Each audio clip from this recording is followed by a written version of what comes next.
kwizina nitwa Ndayihimbaze Giselle. Mpagaze hano ngomba gushimira Imana igitangaza yankoreye muri iyi ndwi iheze. Jewe ntiharagera ko nshinga intahe, umunsi nzoshinga intahe ngira bazompa umunsi ndi umwe. Muga ngomba gushimira Imana ku gitangaza yarayinkoreye. Je muri izo ndwi zibiri ziheze twaragwaye mu nzu tugwarira rimwe twese atanumwe avuyemo. Hamwe atamuntu ashobora gusohoka hanze, atamuntu ashobora guha amazi uwundi. Biraba ibintu bidasanzwe birakomera. Ndagwara malaria, turagwara twese. Niyo mpamvu nari maze iminsi ntaza no ngaha mu ngoro y'Imana. Jewe haragera igihe ndavuga ati Imana, hamwe wonkorera igitangaza tugakira, je nzoza imbere yawe, nzogutambira, nzokubyinira. Kuko ico gihe sinashobora no guhaguruka, nta muntu numwe yahaguruka mu nzu. Kugeraho bavuga ati tugwariye mu nzu twese icarimwe ntitwokira. Haragera igihe byanka, jewe ndaja mu bitaro, umugabo bamudugana ruguru. Biraba ibintu bidasanzwe. Rero igitumye mpagaraye ngaha, mpagaze ngaha nshimira Imana. Ubu twese twarakize, turashima Imana, turakomeye. Uno munsi rero nagumye nsenga mu ndwi iheze hose, abandi baraje ngaha gusenga. Kuwa Mungu hose nkaguma nyene mvuga ati Imana, none nk'ubu mba ndi mu ngoro yawe, mba ndiko ndakubyinira, ariko urabe ndaryamye hano mu bitaro. Ubu rero mpagaze ngaha nshimira Imana ko yadukijije. Ubu turi bazima, nico mpagaze ngaha nshimira Imana. Igihe cyo gushinga, reka dukoma amashyi menshi kubw'Imana yacu. Aka kanya ni isaha nta kintu twise no shimira Imana kubera mu bitaro twatanze amahera menshi cyane.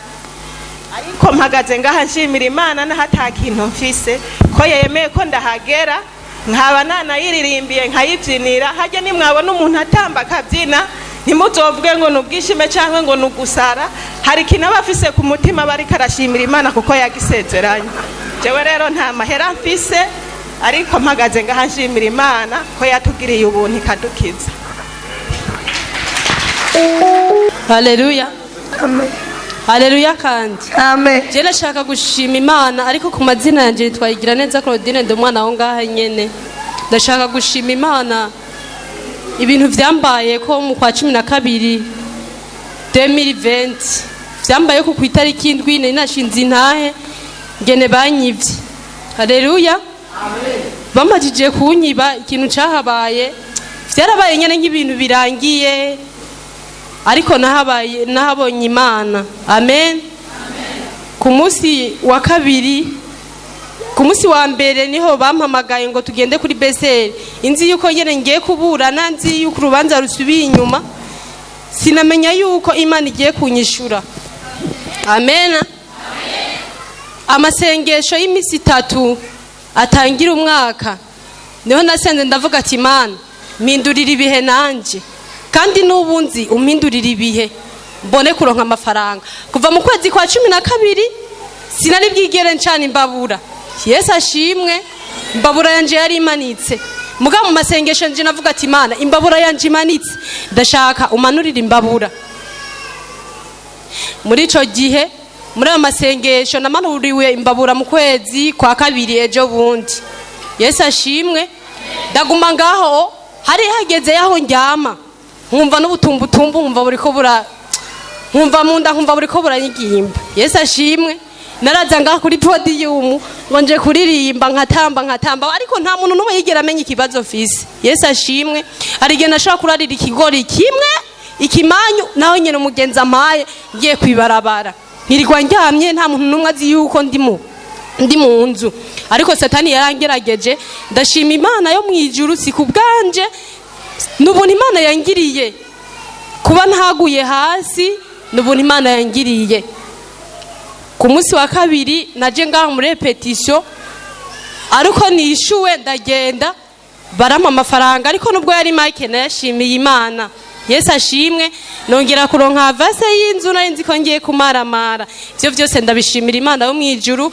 Ngongera nkashimira cyane umuvyeyi wacu pasiteri adusengera uko bukiye ko bwije ijoro umutaga. Ndamushimiye cyane bivuye ku mutima. Ngongera nkashimira cyane abakozi b'Imana bo ngaha barahezagiwe. Yesu nashimwe. nkongera kandi nkashima imana ko nongeye kuronka vase y'inzu, ko nongeye kuronka rasiyo, nkongera kuronka umutahe. Ivyo vyose nishimwe rivuye ku mutima wanje. Sinzi gushima kandi sinzi kuvuga nkuko bikwiriye, sinzi gusenga nkuko bikwiriye, ariko imana yantabaye ibona yuko bikwiriye. Yesu ashimwe. Narifise imitwaro 3, ariko muri iyo mitwaro 3 yose imana yantabaye umutwaro umwe, kandi uwo mutwaro nabona yuko wari undemereye. Narifise indi mitwaro 2 mbona yuko indemereye. Yesu ashimwe. Abumvise gushima kwanje imana ibahezagire. Kandi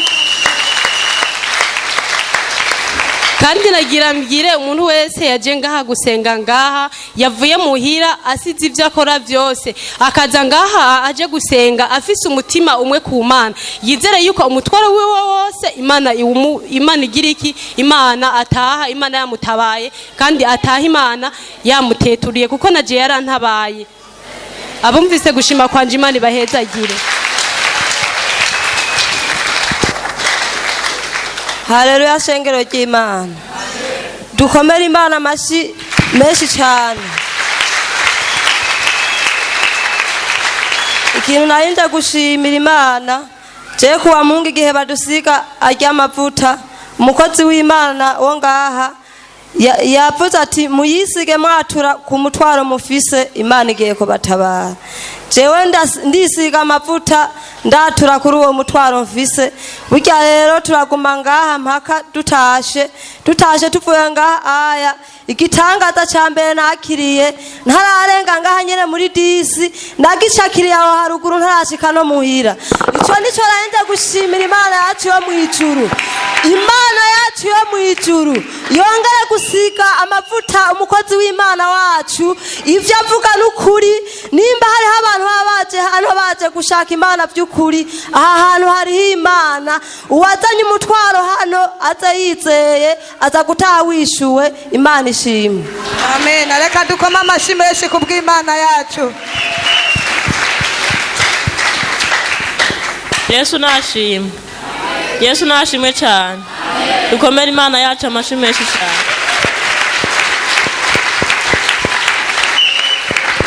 Nanje ngomba gushima angaza Imana yankoreye. Jewe naje ngaha mfise umutwaro ndemereye cyane, ariko Imana yarangiriye neza, Imana yaranyishuye. Hambe ikindi ngomba gushima Imana, shaka gushima Imana. Jewe mama wanje ari ruguru imuyinga, hariho parasera mwene wacu yari yamuguriye. Hamwe iyo parasera ayihaye mwene wacu kwa mamudogo kugira ngo ayimugurire, ariko ayiguze aca yandikako. Ariko nje ngaha turamubwira ngo ayihinduze arabyanka. Ndazanga ndavuga ati Imana ndashaka irya parasera yitugomborere, kubera ko ni wewe ubizi kandi wewe wayiduhaye.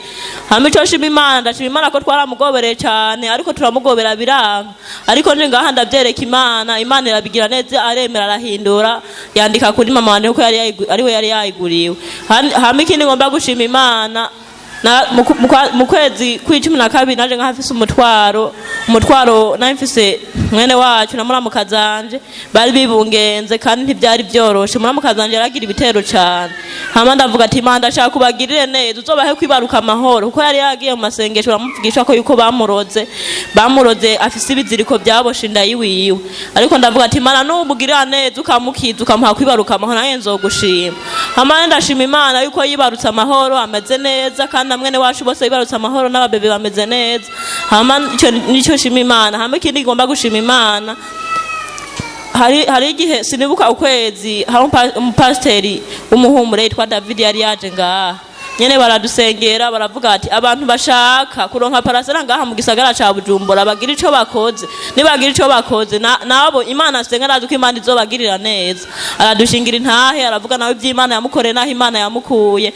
Hama ndavyumvise ndavuga ati Imana ndashaka kugira neza umuryango wanje, kuko twe twakuze mu buzima bugoye, ubuzima busuzuguritse, dusuzuguwe. Ndavuga ati ndashaka kugira neza umuryango wanje, ungirire neza nanjye uzondose parasera, kandi muri no mwaka nyene wa 2020. Hama ico nshaka gushima Imana, ndashima Imana nubwo Imana itayironkeje jewe, yayironkeje mwene wacu mutoyi wanje nkurikira. Ico ndagishima Imana ko nawe ndamufitiye umutwaro munini cyane, nari mbabaye kubera ko nawe atari bwaronka icyo yoronka, kandi ari hanze amaze y'imyaka 4. Ico ndagishima Imana cyane ko Imana yayimuronkeje. Ikindi ngomba gushima Imana, ndashima Imana jewe nayimaze imyaka ibiri n'inusu nubatse ariko nta kintu nashobora guhereza amaboko. Nico shima Imana, ndashima Imana ko Imana yankuye mu isoni kuko nabona ko ata kintu na kimwe noshobora kwata nto kwicara no kwibarabara. Ariko ndashima Imana yankuye mu isoni kampa ico nokora.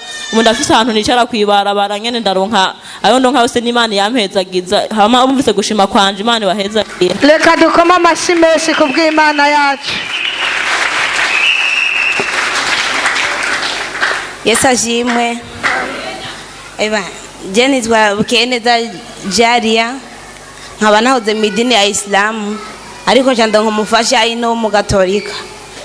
Jewe rero naraje ngahi Bujumbura maze wamfise umufasha wanje, turabana ndatwara imbanyi, arigeze mu mezi 6 nta masengesho namwe ntagiyemwo. Ngiye kwa muganga igeze mu mezi 6 barambwira ko umwana atawubumva, ndaza rero barandangira ngaha mu Ngagara muri 10. Ndagamburuka ndaza ngahari aransengera ama rero arambira ikibazo arambira ati umwana wawe naho mu nda arabosha amaguru n'amaboko aransengera ibyo yavuga byose nkacakira ngahe duheruka naherutse ngaha uko amasengesho yaba nta munsi numwe nigeze nsiba amasengesho ngaha mu Ngagara.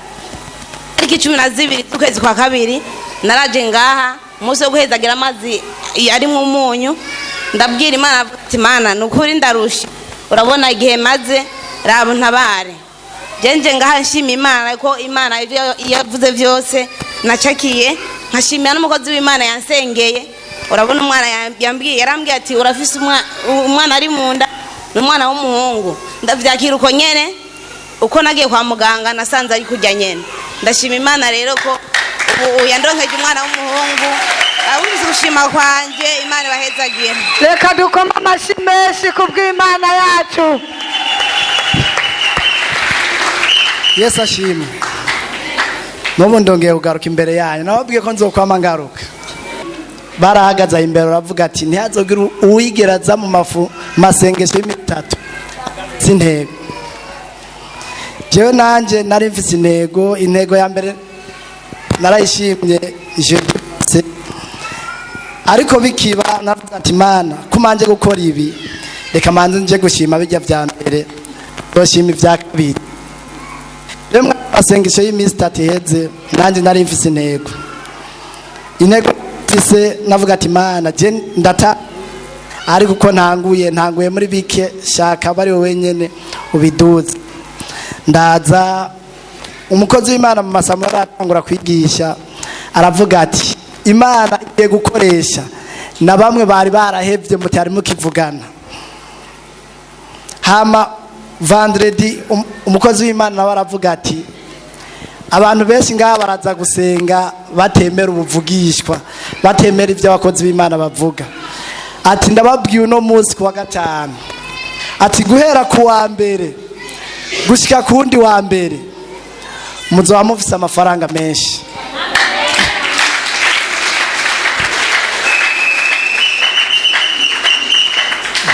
Jewe ndicara mu ntebe none aya mafaranga azozana nahe harimwe ku kazi nkorera ko jewe nabo mu muryango batari ngaha mu gihugu nari narabwiye project yiwa herutse tuzivugana bashitse hariya bakambwira ibindi bintu byo bizoca. Imana byose ufise ukuntu yabikoze.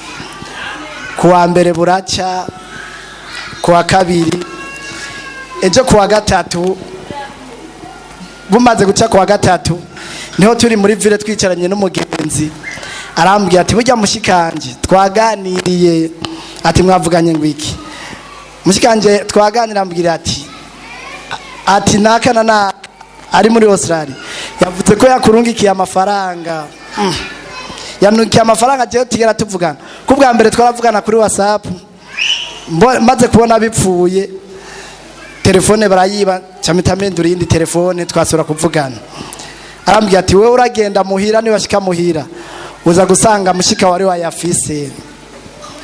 Ndashika muhira maze gushika cyoge nishike nka saa 3 sanga mushikanje yandindiriye mu ntebe arambwira tuzina makuru nakana muri Australia yambwiye ukuntu kuko akiza kuturamutsi no mu Burundi yarashobora kumbaza ati ufise projet nyabakinda gufasha ambwira je mfise projet nini arambwira ati amafaranga nzoyaguha nugira ikibazo.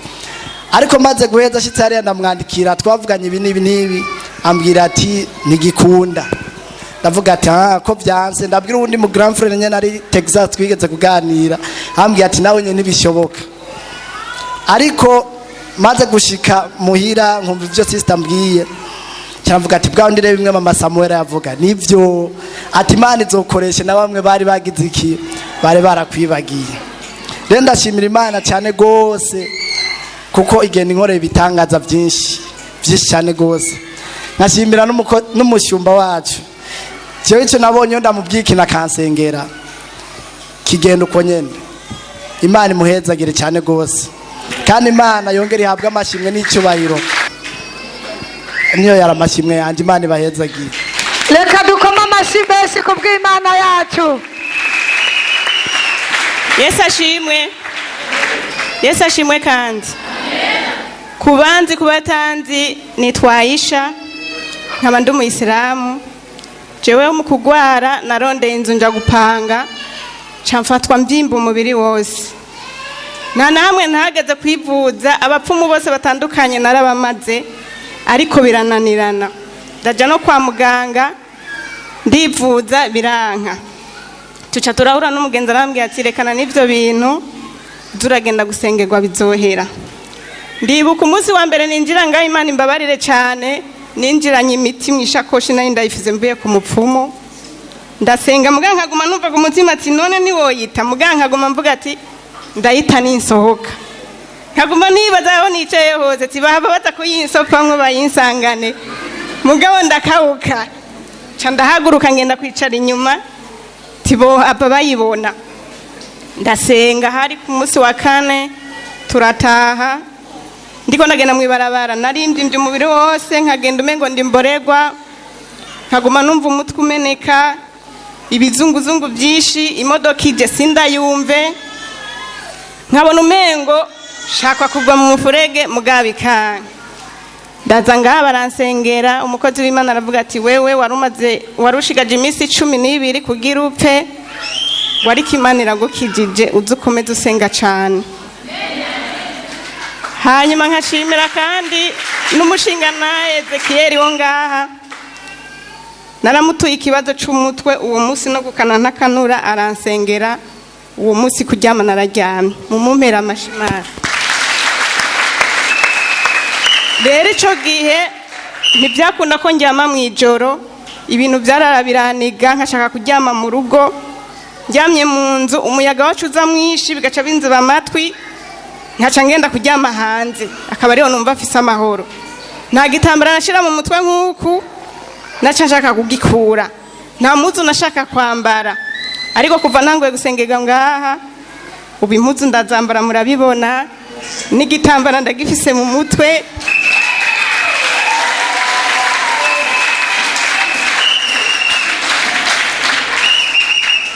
Ndashimira Imana rero yuko ubu unye ibingwara zose nari mfise ubu zaragabanutse. Ikibazo nsigaranye ni kimwe c'ingwara y'umutima, basanze mfise igikomere ngaha c'imitsi nagendanwa iterekeranye n'ingwara nari mfise, nkaba mfise n'ikivyimba ngaha munsi y'ibere. Ndabatuye amasengesho mwese abari ngaha mukomeze kunsengera ndabe ko shobora gukira. Ariko umuntu musi ndizeye yuko umukozi w'Imana ubwo asenga akavuga rimwe gusa ndakira.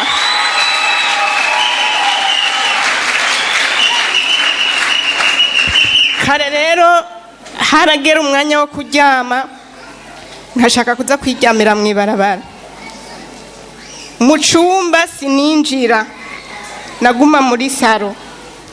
Ariko ubu byose ndinjira kandi nkaryama. Ubu rero ibindi bitero nabyo byaje, siho narindi, haraje inyabu zirinjira no mu cumba.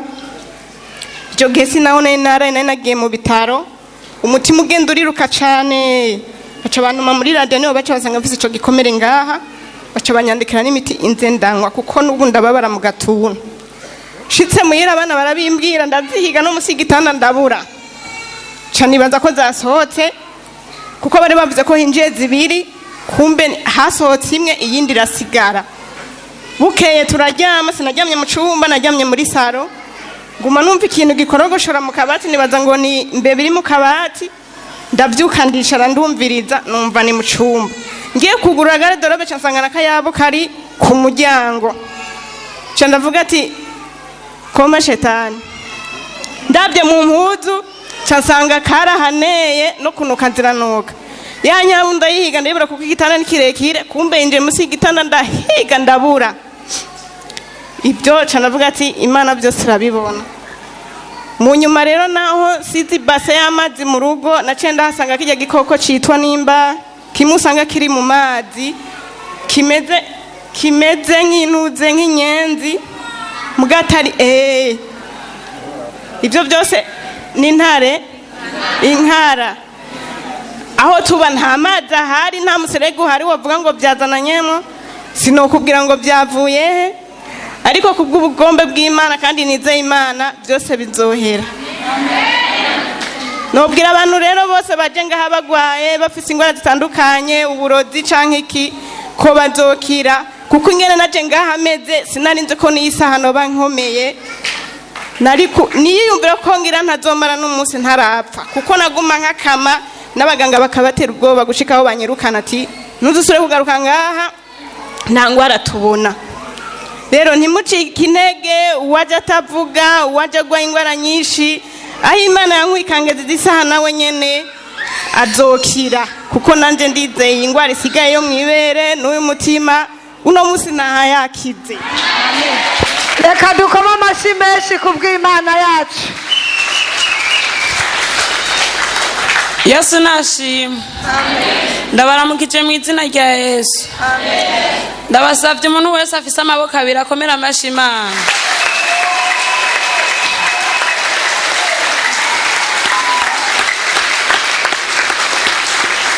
Hama mwongera muyampere umushumba wacu wo ngaha.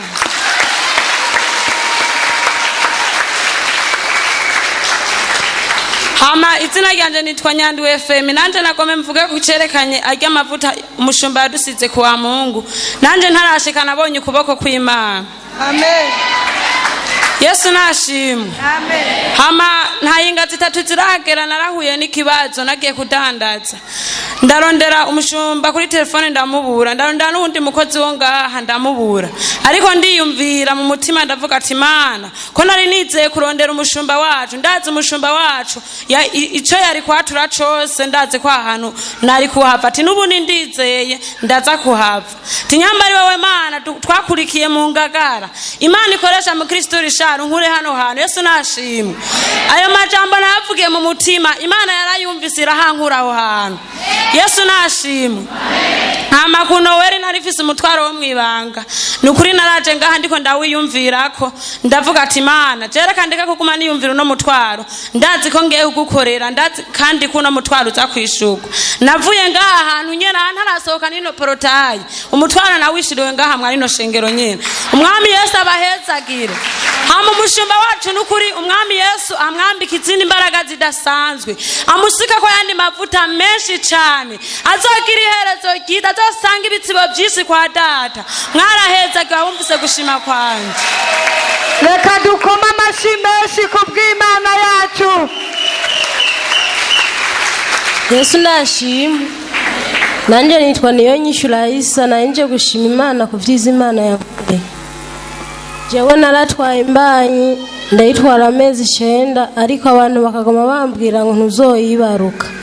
Uwo munsi nyene rimaze kugera gatatu ndavuga ati reka nje gusenga kwa Rishari, hama nzokwegera umukozi w'Imana asengere, mboramona n'abandi bafise ikibazo mu nda akiberekwako.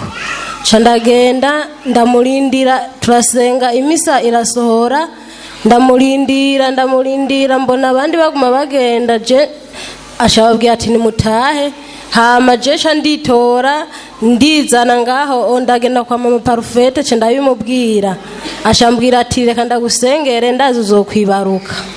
Hama tumaze imisi nyene 3 tuja mu masengesho ngaha nyene, ku munsi wa gatanu nyene umukozi w'Imana Rishari, Imana muhezagire nkuko yamuhezagiye nyene, ashavuga ati umuntu wese yuko azi yuko afise indame 9 nyene arazi nyene ndazi kazokwibaruka neza. Hama ndavuga ati Mana nanje Mana mwabo bantu ndazi nanje ko ndimwo. Hama nyene kwa gatandatu mwijoro ndumva nyene yuko nyene vyase camvuga ati ndabwira umugabo wanje ati je birase. Ajambwira ati we narakubwiye yuko harimo kugera kwibaruka. Nanje kubera nyene abajambo y'abantu ndamubwira ati nani je ntusubire kumbwira amajambo menshi urazi ivyo bantu bama bavuga. Kwa Mungu buraca ndaja kwa muganga. Ngiye kwa muganga nagiye nyene nk'umuntu nyene agiye kwivuza ndiganira muganga acambwira ati rega ntugwaye wewe ugira wibaruke. Amen. Hama nyene arandungika nyene aho abantu bibarukira ndarindira uwo nasanzeho baramurungira kuri Cesarienne. Mana ndavuga ati je ukabunzi yuko namantonda kwa Richard kwa gatanu wose hariho nari canemera yuko Richard adasenga Imana. Je ndarindira nyene nashitse 12 saa moya iragera na saa 2 na saa 3 na saa 4 na saa 6 sasa bigeze nyene hacaragera nyene umwana ndamwibaruka umwana w'umukobwa nuwo twari kumwe nyene hirya ku gitanda acaribaruka umwana w'umuhungu. Nukuri numva nezerewe cyane kandi numva nezerewe nyene Imana yo ngaha umvise gushima kwanje Imana muhezagire.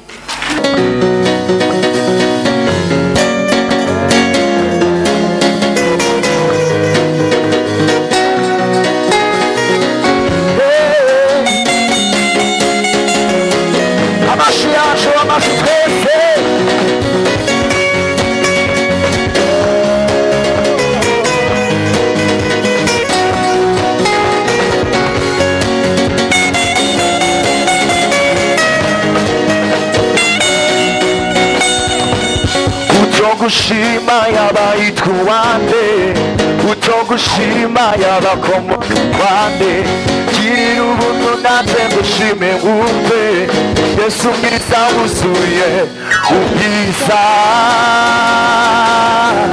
ubwiza, ubwiza, ubwiza, utogushima utogushima yabayitwa uwande, utogushima yabakomoka kwande, girira ubuntu nanje ngushime wumve, Yesu mwiza wuzuye ubwiza, ubwiza, ubwiza, ubwiza. Haleluya. Eka twakira umugaragu w'Imana Roger aze atugezeho ijambo ry'Imana.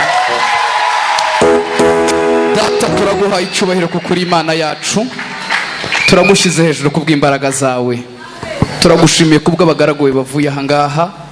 Ndagira ngo mwami wanjye ubaho umugisha mwinshi, ndagira ngo imbaraga zawe mwami wanjye zibabeho, kandi mwami twakiriye n'uyu mugaragu wawe Roger ageze hano nawe agiye kutugezaho ijambo ryawe.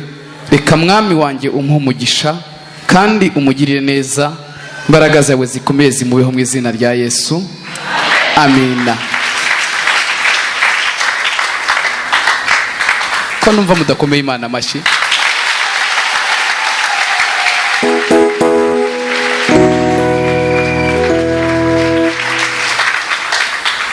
Haleluya.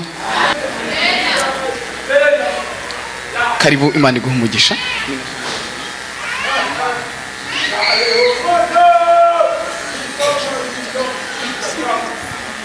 Katugire gutaduha Imana icubahiro. Abantu banezerewe muri kino kibanza twese tuvuge ngo amina. Nimba hari umuntu anezerewe navuge amina mu izina rya Yesu. Ndamwumvise arimwe, reka twongere tuvyereke Imana ko tunezerewe tuvuge amina cyane. Katwongere tuyizamurira amaboko twese tuyizamurira amaboko. Ndabona hari abantu batarayaduza, reka twese tuyaduze. Icyubahiro n'ikibica Imana mu izina rya Yesu. Icyubahiro n'ikibica Imana mu izina rya Yesu. Ndumva uno mugoroba hari umuntu Imana igirigirire neza. Ndumva hari umuntu Imana igirihindurira amateka. Ndumva hari umuntu Imana igirihindurira amateka. ijambo ry'Imana riravuga ngo kurira korararira mu ijoro umuntu ngo ariko bwaca mu gatondo impundu zikavuga. Imana igukuye mu gicugu mu izina rya Yesu. Ndabona kino ari gitondo cyawe cyo kugira ngo utabagwe n'Imana. Amen. Nari ndabakumbuye cyane, numva mbakumbuye. Tugiye gusangira ijambo ry'Imana. Dufite teme ivuga ngo Imana iteje uruhuni ivya. Dufashe mikrofone. Dufite ijambo rivuga ngo Imana iteje uruhuni ivyakugwanya. Abana mugisamaye reka mbanze mbareke muheze ariko muragaruka tu. Tugire gutya vyaheze rero. Haleluya. Haleluya. Abari hano kandi haleluya. Ndaba mu maso mugenza mubwire ngo umuntu wahezagiwe cyane. Amurabe mu maso mubwire ngo umuntu wahezagiwe cyane. Abantu bashobora kuba bamubwiye ko atacazovamwo, muhanurira mubwire ngo umuntu wahezagiwe cyane. Oya, abantu bashobora kuba bamubwiye ko atazatera imbere, muhanurira mubwire ngo niwe ugiye gukomera mu izina rya Yesu. Abantu bavyizera bavuge ngo amina. Abantu bavyizera bavuge ngo amina. Bibiliya iravuga ngo tugaragara nk'abakene ariko dutungishije benshi. Gira mugenza we ngo umuntu agiye gukomera cyane. Yesu ashimwe. Uyu muntu mwicaranye ukabona atabikubwiye anezerewe, komeza wihangane mukomeze kwicarana, ahubwo kuwa kane uzoca uhindura ikibanza. Yesu ashimwe. Ukabona bikubwiye atanezerewe, atabikubwiranye ishaka, kuwa kane uzoca wihindurira ikibanza. Subira umupime ubwa nyuma, umurabe mu maso mubwire ngo ugiye gukomera cyane. Imana ibihererwe icyubahiro mu izina rya Yesu. Haleluya, haleluya, haleluya. Haleluya. Abagiye gukomera, haleluya. Abamaze gukomera, haleluya. Kadukomera Imana amashyi menshi. Uno mugoroba mu matangazo ahari, icyago cyangwa se umunyakibi cyangwa ibyago byakugendagendaho, uno mugoroba w'umunsi wa kane Imana ibisutseho uruhuni, ntibizongera kukugendaho ukundi. Haleluya, haleluya, haleluya. Hari abantu babiri cyangwa batatu cyangwa barenga 10 cyangwa barenga 100 bari muri kino kibanza, imwe mu mbi z'abadayimoni zabagendagendaho baza kuva hano zabarekuye kubera ko Imana iziteje uruhuni mu izina rya Yesu. Narimbuze ngo Imana iziteje uruhuni mu izina rya Yesu. Turashimiye umuvyeyi aduhaye umwanya. Imana ibamugisha. Dusomera itanguriro igice cya 19 murongo wa 11. Itanguriro 19. Amavuta ari hano hantu baza mugenzi wangu urayumva. Sema amen. Oya, iyo ugeze hano hari binuka uravyumva, niyo ugeze hano hari ibintu bimota uravyumva. Gira mugenzi wangu ndumva kamota neza hano hantu. Sinzi ikintu kigiye gukoreka ariko ndabona ugiye gutabagwa n'Imana mu buryo budasanzwe. Dusomere itanguriro 19 murongo wa 11 havuga gute? Dusome mu izina rya Yesu Kristo. Amen. Haravuze ngo basuka uruhumyi kuri abo bagabo, basuka uruhuni kuri abo bagabo, uhereye ku bakuru n'abato, uhereye ku bakuru n'abato, bacumukura barondera urwo rugi. Amen. Bacumukura barondera urwo rugi. Gasubiremo ako kantu. Bacumukura barondera urwo rugi. Bacumukura barondera urwo rugi. Twese tuvuge ngo amen. Amen. Urugi ngira ngo mu Kirundi siko babivuga, reka tuvuge umuryango. Muri Bibiliya hari igihe yandika ikinyarwanda cyane, ariko mu Kirundi gitomoye ni umuryango. Ahantu umuntu acasohotse ahantu umuntu aca agenda ava mu nzu asohoka. Bibiliya itubwiye aya makuru. Imana iguhe umugisha, ushobora kwicara. Bibiliya ivuze ngo basuka uruhuni. Bari bande? Bari abagabo b'abamarayika. Imana yari batumye Sodomu ngo bari bagiye kurimbura igisagara cy'i Sodomu. Igihe bagera muri kiriya gisagara, binjira mu nzu y'umugabo bita Loti. Uyu mugabo yitwa Loti ni wa mugabo yavana na Aburahamu mu gihugu cy'Uri Ibukarudayi. Imana imubwiye ngo va Uri Ibukarudayi ugende iyo nzokwereka kuko ariho nzoguhera umugisha. Bibiliya ivuga ngo baragenda, aba bagabo bakimara kuza baza baje kuri misiyo yo kurimbura. Baca kwa Aburahamu ngo bahamara iminsi, arabazimana, bararya bamererwa neza. Bamaze kugubwa neza babandanya kuri gahunda yabo. Ngo bageze mu nzu kwa Loti, baravuga ngo tugiye dukore akazi katuzanye. Ariko baravuga ngo imbere yuko dukora icyatuzanye ni ngombwa ko Loti abanza kuvayo. Kubera iki Loti yaraba bari bagize umugambi wo kubanza kumukura muri kino gisagara, kandi bari bagiye guhonya igisagara. Ngira mbabwire impamvu bagize umugambi wo gukura Loti i Sodomu ngo ahave n'ahapfire. Si kubera Loti yari umugororotsi, ahubwo ni kubera Loti yarazinanye n'umugororotsi. Sinzi ko hari umuntu abyumvise. Reka mbivuge mu mvugo itomoye, mve kwa Loti. Kino gisagara hari abantu batakibayemwo kubera imbaraga zabo, ahubwo bakibayemwo kubera bamenyanye nawe uri mu imbaraga z'Imana. Hano hari umuntu ngo avugira amena. Loti ntiyakize Sodomu, ntiyakize umuriro w'Imana kubera kubaha Imana. Yakize umuriro w'Imana kubera ko yarazinanye n'umuntu w'Imana bita Aburahamu. Ndabona mu muryango wawe Imana itanze gukira kubera waje uno munsi muri kino kibanza.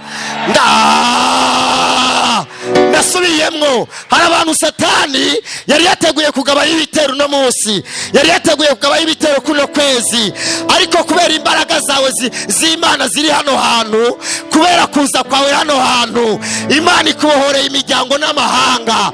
Reka tuyikomere amashyi menshi, reka tuyikomere amashyi menshi. Haleluya! Kambabwire, sema amen. Hari abantu bazabaho kubera turiho. Hari abantu bariko barinziza amafaranga kubera twicaye hano. Hari abantu bariko bagirirwa neza, bariko burira indege kano kanya kubera twicaye hano. Reka mbisubiremo, hari abantu bariko nta mariage urakora, ariko hari abantu bariko basinya muri etat civile kubera imbaraga z'umusenzi ariko arasenga. Rero ndashaka guhanura ikintu kimwe hejuru y'ibyo bintu. Ndavuze ngo nimba Imana iri kirakorera bariya, ariyo Mana waje kurondera uno munsi, ndagusengeye mu izina rya Yesu, Imana ikurutisha amahanga. Narimbuze ngo Imana ikurutisha amahanga. Narimbuze ngo Imana ikurutisha amahanga. Nimba Imana twaje kurondera ari itanga ubuzi, nimba Imana twaje kurondera ari ituma abantu bagubwa neza, ingwara wajuzanye hano hantu ndahanuye ngo uze gusohoka uyisize hano, uze gutahana ubuzima bwiza. Haleluya, haleluya. Bamaze kuhagera, ijambo ry'Imana riravuga ngo basohora Loti, ariko bataramusohora abantu bo mu gisagara ngo baramenya ko Loti hari abantu yakiriye muri urwo rugo. Baramubwira ngo sohora abo bagabo, tubasambanye, tubice, tubagirire nabi. Loti ngo yanga kubasohora. Bibiliya ivuga iki? Ngo bakibandanira ku rugi, abantu bose bo mu gisagara, abanyengeso mbi bose bo mu gisagara, ngo bari baje kuri urwo rugi ngo bararubandaniraho ngo barubomore kugira ngo bafate ba bagabo. Ndafise message muri kino kibanza.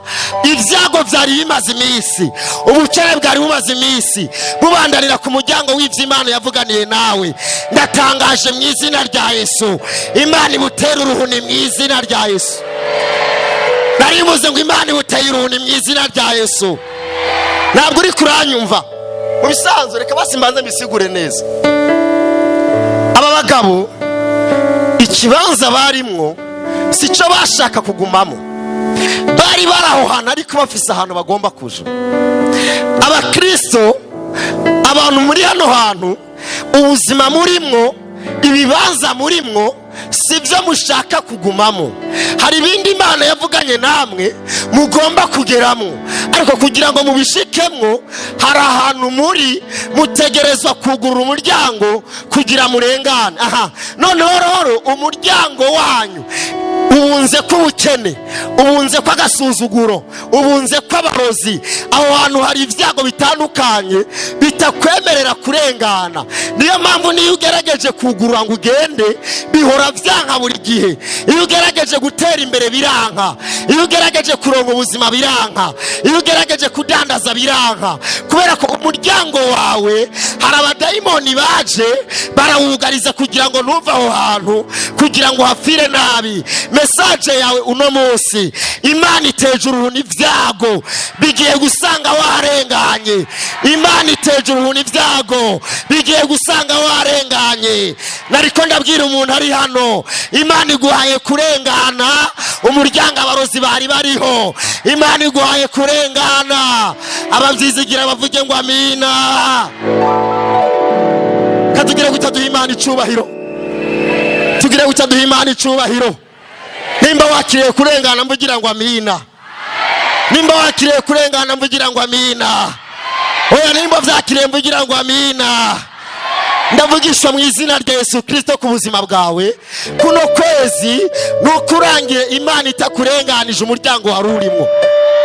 Narimuze ngo kuno kwezi nikurangira ukiri muri uwo muryango wari urimo. Imana iwukurenganye mu izina rya Yesu. Kamabwire ikintu gikomeye, hari ibyago bitugwanya kubera bitubona. Kamabwire ubundi umwasi wawe ntabwo ari umuntu atakuzi, ni umuntu akuzi. Ntushobora guhagurukirwa kugwanywa n'umuntu atakuzi. Iyo baguhiga kwiki, ntushobora kugwanywa n'umuntu atakuzi. Umuntu akugwanya bari wa muntu akuzi. Umuntu akubona ukuntu usohoka, akubona ahantu uca, abona ahantu ukorera, abona abo mugendana, niwe muntu akudodobereza, niwe muntu akubeshera, niwe muntu akuvuga amajambo atariyo, niwe muntu amenya uko wambara akavuga ngo ngiye kumuroga, ahora yakunda kwambara impuzu ya jaune, reka ndamurogere kuri rirya bara. Aba ari umuntu akuzi, aba ari umuntu ahora kubona. Rero uhereye iyi tarike ibyago vyahora bikugendagendaho bigiye kutakubona ukundi, bigiye kutakubona ukundi. Narimbuze ngo bigiye kutakubona ukundi, narimbuze ngo bigiye kutakubona ukundi, narimbuze ngo bigiye kutakubona ukundi, narimbuze ngo bigiye kutakubona ukundi. Abavyizera bavuge ngo amina. Kamabwira ikintu kigiye gukoreka, ikintu kigiye gukoreka gikomeye. Abakuroze ngo ntuzotera imbere kubera ko Imana ibateje uruhuni, bagiye guhora bibaza ngo uracari hahandi, basanga Imana yarakuzamuye.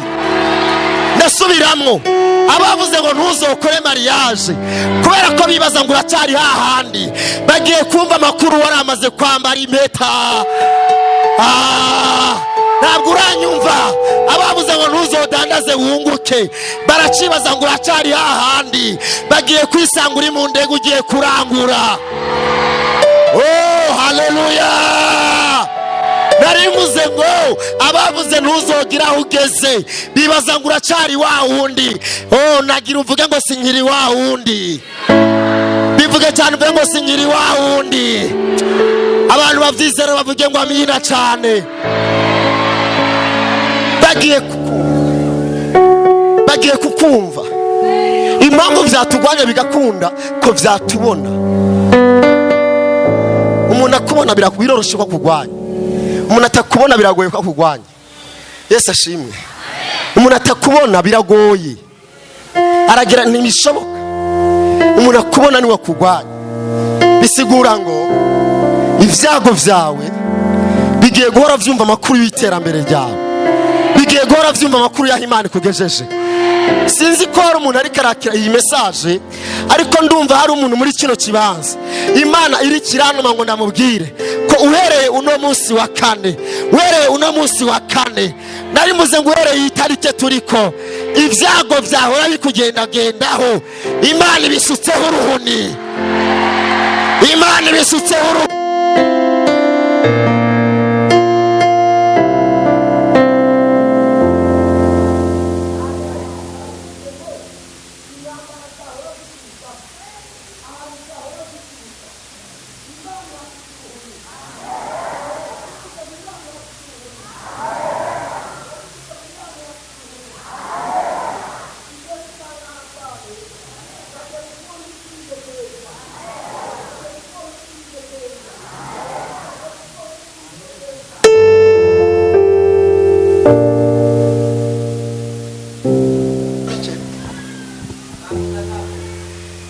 Mama yantaye maze amezi make mvutse,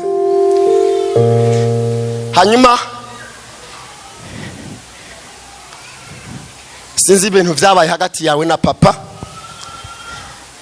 hari mu gihe cy'amagume arana amaze kunta, ariko mbere yuko ana bamaze kuvana na papa yagiye kundi mugabo. Uriya mugabo agiye ko amora ubwoko, arambwira ati uyu mwana kubera ubu bwoko ntashobora kunzira muri uru rugo, nimugende. Hanyuma mama abonye agiye nko ku bagabo bashika kuri 3 bose bamuhora ubwoko bwanje, aravuga ati uyu mwana nta ndara nzomuronkana. Aragenda nterera kwa papa. Afite ijambo rya marindemesha cyane riri muri Yesaya. Imana baje Yesaya ngo mbega umuvyeyi yo kwibagira uruhinja yavyaye, ariko nabonye bishoboka. Hanyuma amaze kunsiga papa bayazanye undi mugore, nijewe umuntu mu buzima nose amabera abiri, ngira ngo y'abagore badasa. Ndayonka murira kwibere ry'umugore atari mwama, iribere riraza rintera kwashi, amabere arampindukira mu mubiri, ubuzima butangira kwanga kubera ibihe byari bihari, twari mu ruhungo n'ibindi, antera kwashi. Mbaho ubuzima bubi, mpura mu buzima bubi. Uyu mumama sinagiye kumenya ko atari mama, nagiye kubimenya maze gukura, ntangiye kumva amakuru y'ubuzima bwanje mu babanyi. Hanyuma mbaho ntazi izina rya mama, mbaho ntazi n'izina nazi. Nageze ubwo nshobora kugira imyaka ya karangamuntu, ntazi mama, ntazi izina ryiwe, karangamuntu yanje nyandika ko muka papa. Maze gukwiza nk'imyaka 20, nje nakuze ntazi kuvuga mama. Yesu ashimwe. Ko mushavuye turebuye. Inkura ntazi kuvuga mama. Umuntu yandaze maze gukura yavuze ikintu gikomeye. Aravuga ngo aba bana ntibazopfa banteranye imbere. Nari nzi we ko azongirira imbabazi po yandeze nakakanyusa, nari nzi ngo azongirira ubuntu, ariko ntiyigeze angirira ubuntu. Arambwira ngo aravuga ngo abana ntibazapfa bateye imbere.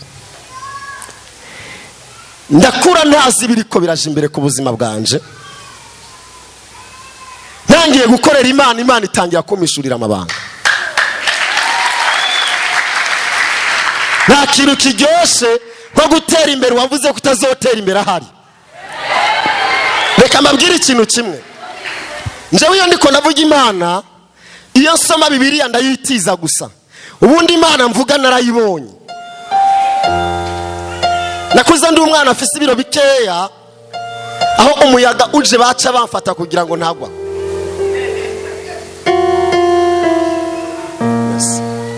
Iyo umuyaga uje baramfata kugira ngo singwe. Bimwe abana basotorana ngo ndagukubita, navyo nigeze ngira jewe, kuko umwana wese yarankubita, nuwa ntanze kuvuka yarankubita, abantu bose barankubita. ibintu byo kuvuga ngo urumva ngo ndakwereke oya ntabyo nakoze kabisa kandi none muzi sinzi kugwana.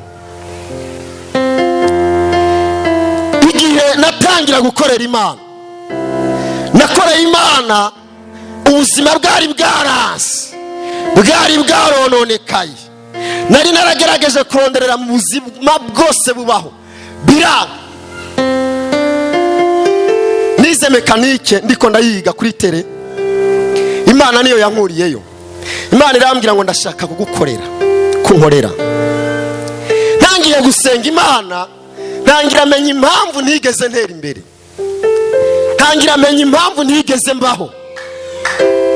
Ndakunda Imana niyo yonyine ihishura amabanga y'ivyinyegeje, niyo yonyine ihishura amabanga y'ivyinyegeje.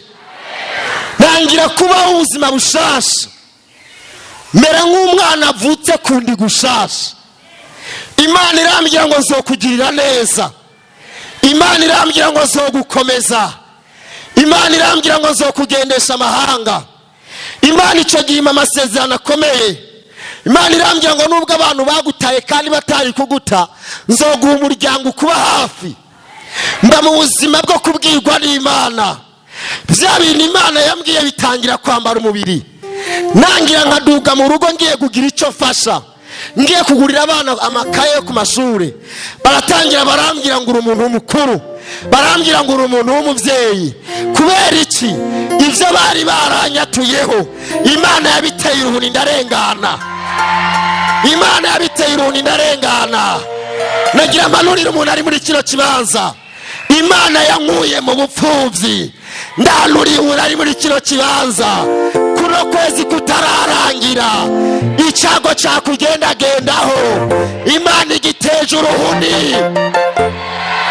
Iyi niyo Mana yambwiye ngo ndakubwire ko uyu munsi Imana ije kugutandukanya n'ivyakugendagenda inyuma, ije kugutandukanya n'ivyatuma udatera imbere. Ndatangaje ngo ubeho widegemvya, ndatangaje ngo ubeho widegemvya. Abantu bakiriye kwidegemvya bavuge ngo amina cyane. Haleluya. Birashoboka. Ntabwo tuvuga Imana y'ubuguruguru twebwe. Niyo sinza nkinisha Imana. Zimana hanikura. Haleluya. Niyo mbonye umuntu ari karakina ndamuraba nka twe ko ntazi ubushobozi. Imana narayibonye. Banyumvise ku radio ndiko mvuga ubutumwa nari kumwe na prophet. Barampamagara barambara ati niwe ndi w'Imana twumvise canke n'ubundi, niwe ndi w'Imana twumvise canke n'ubundi. Ariko ndashaka ngo abantu batangire babarizanye makuru yawe. Uriya ni wawe ndasigaye yambara kuriya, uriya ni wawe ndasigaye abahariya, uriya ni wawe ndasigaye atera imbere, uriya ni wawe ndasigaye atunza amahanga. Imana ihindura amateka, Imana ihindura amateka. Oh haleluya. Imana yacu ni inyembaraga. Haleluya. Nasomye ijambo rirambwira ngo ikura umugogwa mu mukungugu ikamwicarikana n'abahambaye. Ndagusengeye kuno kwezi Imana iguhindurira ikibanza. Abazizagira bavuge ngo amina. Keto dayama. Yesu ashimwe, Yesu ashimwe. Reka mbabwire ikintu kimwe, inaye nayivuye ko nzoyibandanye w'undi mwaka, ntiharagira ko ndanayivuga. Ahantu uri kuba warahatanguriye nacyo bitwaye. Ubushobozi cyangwa se igifise ubushobozi si ahantu watanguriye, ahubwo igifise ubushobozi ni ahantu uri kuragana, kuko niho heza gusumba ahantu watanguriye. Abantu barakwibesheko, abantu barakwibesheko, abo mwakuranye barakwibesheko. Jewe Imana yamamagaye inyeretse uzamutse, inyeretse kubahishije, inyeretse ku haleluya, haleluya. Katuzamurira Imana amaboko y'Imana icubahiro. Imana ndumva hari umuntu Imana ihinduriye amateka. hari umuntu Imana ihinduye amateka. Ibyo abantu bataguhaye nabyo bari bafise nabo Imana irabiguhaye mu izina rya Yesu. Amafaranga bataguhaye Imana igucira iyindi nzira. Bari kwinga akazi Imana igucira iyindi nzira. Barakugwanije ariko Imana igucira iyindi nzira. Ndabona Imana igucisha mu yindi nzira. Ndabona Imana igucisha mu yindi nzira. Ndabona Imana igucisha mu yindi nzira. Akira iyindi nzira y'ubutunzi. Akira iyindi nzira y'amagara meza. Akira iyindi nzira. Akira iyindi nzira. Oh, abayakiriye bavuge ngo amina. Hari iyindi nzira. Ndumva hari iyindi nzira. Bwira mugenzi ngo ndakira inzira. Mubwira ngo akira iyo nzira. Oya mubarire ngo akira iyo nzira. Kamabwira ikintu gikomeye. Yesu ashimwe. Kamabwira ndiko narangiza. Ikintu gikomeye kigiye kugaragara ku buzima bwawe. Uku kwezi kwa gatatu Imana nyina amahoro. Tega ikiganza cyawe cy'iburyo. Ndakubwira icyo kiganza cy'iburyo Imana ivuganye naje ngo nkubwire ko Imana ikiguhereye mw'intsinzi ahantu uzogera hose. Ndasubiramwo Imana iguhaye intsinzi ahantu uzogera hose. Imana iguhaye intsinzi ahantu uzogera hose. Niwagenda kwaka akazi Imana iguhaye intsinzi. Niwagenda mu rugo Imana iguhaye intsinzi. Niwagenda gusaba viza Imana iguhaye intsinzi. Imbere y'abadayimoni Imana iguhaye intsinzi. Ndabona Imana iguhaye intsinzi. Ndabona Imana iguhaye intsinzi. Abayakiriye bavuge ngo amina. Ndabona Imana iguhaye intsinzi. Bize kotari ikintu gikomeye umwuka w'Imana ariko arambwira ngo mbwire abantu uko ifarashi yiruka Imana ibashize ku ifarashi. Aha reka mbisubiremo. Yesu nkunda guswaganya nagira mbabwize ukuri. Hari abantu bari muri kino kibanza Imana nyina amahoro ishize ku ifarashi. Mu yandi majambo impamvu Imana ibikoze ishatse ngo ugende mu muvuduko mwinshi cyane uhure n'igitangaza cyawe. Ndavuze mu izina rya Yesu uyu mwaka ugiye kugendera mu muvuduko udasanzwe. Akira yundi muvuduko w'iterambere. Akira yundi muvuduko w'iterambere. Akira yundi muvuduko w'iterambere. Akira yundi muvuduko w'iterambere. Aba wakiriye bavuge ngo amina. Yesu ashimwe. Tugiye duha Imana icyubahiro. Ndumva ubwiza bw'Imana muri kino kibanza. Ndumva mwemu yari ariko aragenda hano ha. Nashaka mbwira umuntu ari hano. Ahantu hose waruri. Ahantu bagushize. Ahantu abantu bagushize. Bakavuga ngo uriya nazohava. Imana imanuye marayika wayo. Imana imanuye marayika wayo. Muri kino kibanza Imana isenye ubuzu bw'abarozi ku buzima bwawe. Imana isenye ubuzu bw'abarozi ku buzima bwawe. Ari muze ngo Imana isenye ubuzu bw'abarozi ku buzima bwawe. Aha imigambi yaho rikorerwayo kugira ngo ntubeho birasenyutse mu izina rya nde. Bisenyuke mu izina rya nde. Vuga ngo bisenyuke. Cyane vuga ngo bisenyuke. Cyane vuga ngo bisenyuke. Haleluya. Imana isenye inzu z'abarozi. Umurozi yahora kugendagendaho Imana isenye inzu zabo. Kamabwire ikintu gikomeye. Ikintu cyose kiza ku muntu kigira ifatiro. Ndiko ndayishurirwa kino kintu. Imene kugira ngo niyiruke barayizirika. Ubushobozi bw'ikiziriko ntabwo ari kiziriko, ahubwo ubushobozi bw'ikiziriko ni igiti bayiziritseko. Ndatangaje ifatiro bari bakoreyeho kugira ngo nutere imbere Imana iradicagaguye. Ndasubiyemo abavyizera bavuge ngo amina cyane. Ndasubiyemo ifatiro bari bafatiyeho bari bubakiyeho kugira ngo nuva aho hantu. Reka mabwire ariko mana yanje reka tugire gute abantu bari hano imeni ziritse ntihaga imeni ziritse yanzanire manzina yake ndabona yase turi imana icubahiro reka mbabwire imeni ziritse ntihaga kandi imeni ziritse ntipfa mu yandi majambo iguma aho hantu nyene ntipfa ntikira iguma muri bwa buzima mu bisanzwe wari mu buzima bwo kuzirikwa niyo mpamvu manu ntiwahora uyibura ariko ntiwaremewe kujya manu waremewe kuba mu buzima busagutse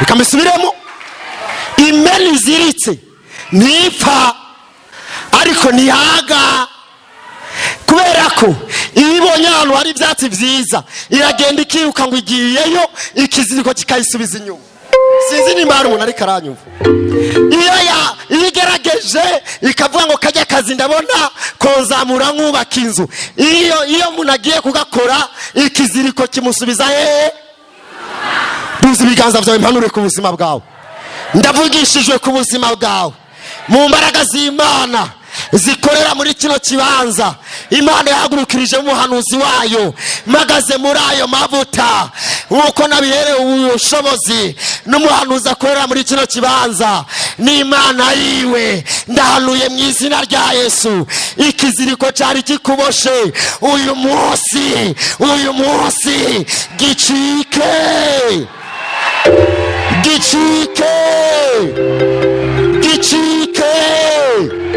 haleluya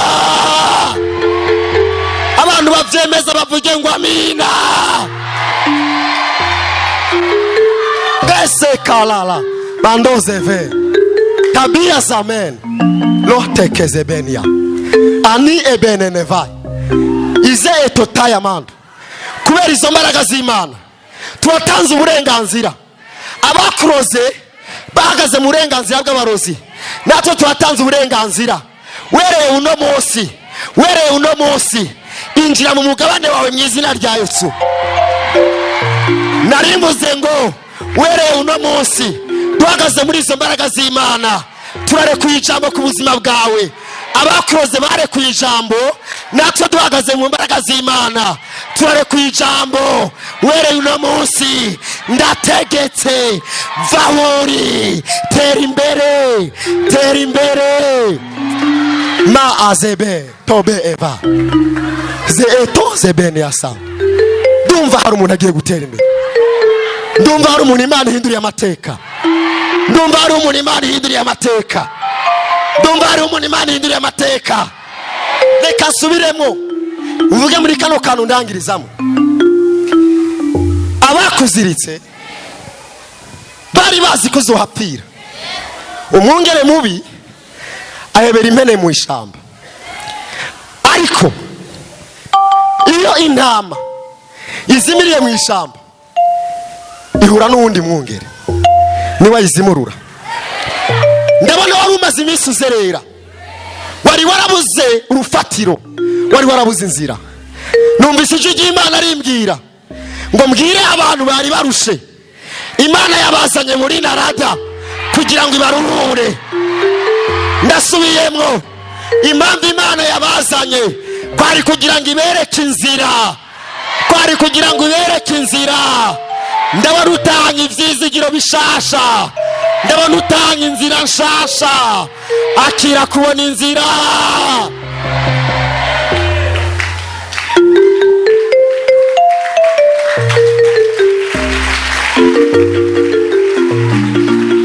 tugaragara nk'abatariho ariko tugaragara nk'abapfuye tugaragara ariko turiho tugaragara nk'aba dufise Imana oya ntabwo tuvumika abo muri narada dufise oya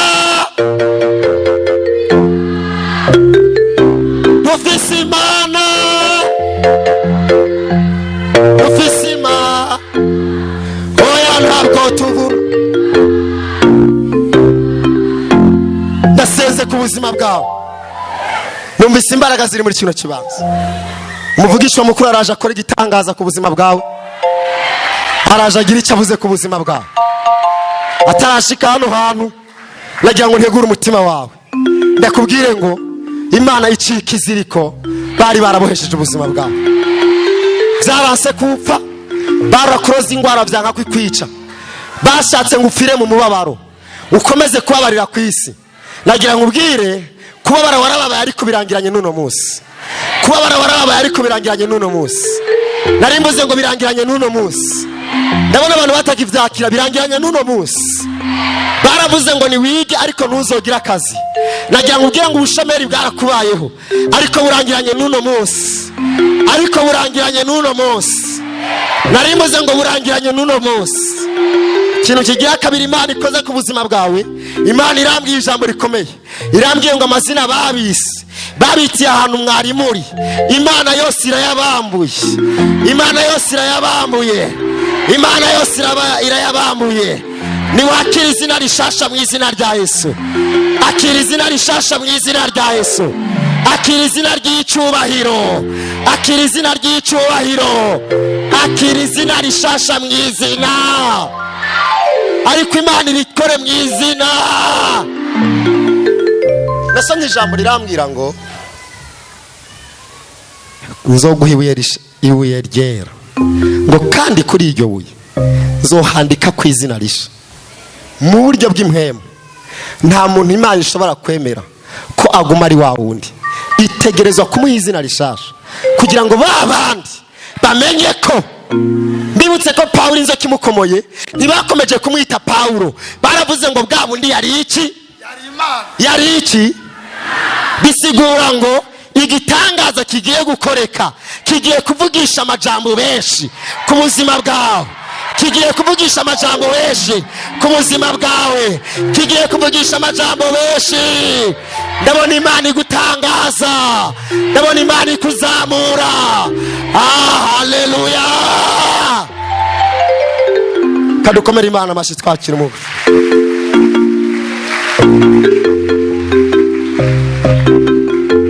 Nibara Imana twongere tuyakombe cyane. Tumutunge ibiganza tumusabire umugisha.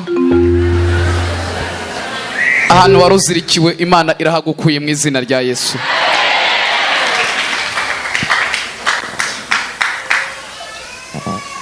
Twongere turamurira Imana amaboko. Iri jambo bamaze gusoma ariko abaryo dukoreraho. Abantu indwara bafite zibaveho.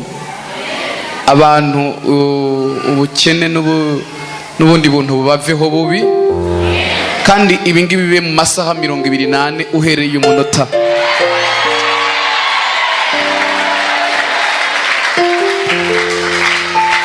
Nari mvuze ngo bibe mu masaha 28 uhereye uyu munota. Ibintu Satani yagiye yegeranya igihe kinini, Imana ibisenyure uyu munota. Ntunganiriza abarwayi batonda umurongo baza ahangaha tubasengere.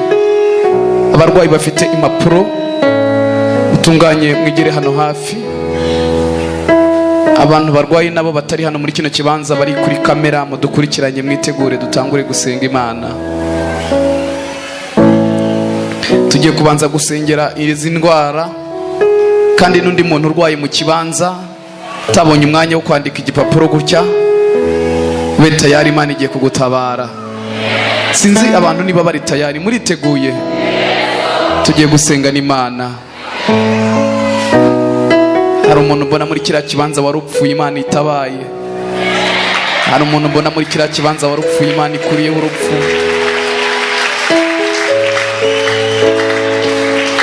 Zamura ibiganza vyawe uvuge ngo ahomba ibirozi umurozi yahashize bizengereza ubuzima bwanjye. Uyu munota birahavuye. Uyu munota birahavuye. Marayika w'Uwiteka Imana, genda ugere ku rugo rwanjye. winjire mu mabati, winjire mu gisenge, winjire mu makositara, winjire munsi y'igitanda, winjire mu vyumba, winjire mu bubati, genda ugere mu muryango, genda ugere mu mbuga, genda ugere muri tuwarete, genda ugere mu aho ntekera. Buri kirozi cyose bahashyize kihave mu izina rya Yesu.